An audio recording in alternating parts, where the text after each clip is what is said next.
пресуда за вашиот клиент врз основа, како што кажавте, на се приложено од страна на јавното обвинителство и посочите дека не држи кривичното дело користолюбие во обвинителниот акт. Зошто го побаравте тоа и зошто сметате така? Во конкретниот случај, согласно правните стандарди за докажување, јас очекувам и тоа треба да го направи судот, да донесе ослободителна пресуда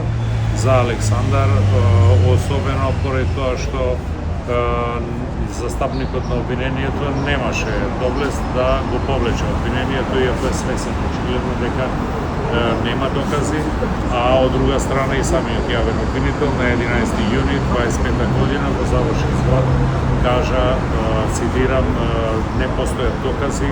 за поврзаност или комуникација помеѓу таткото и Љупчо Палевски.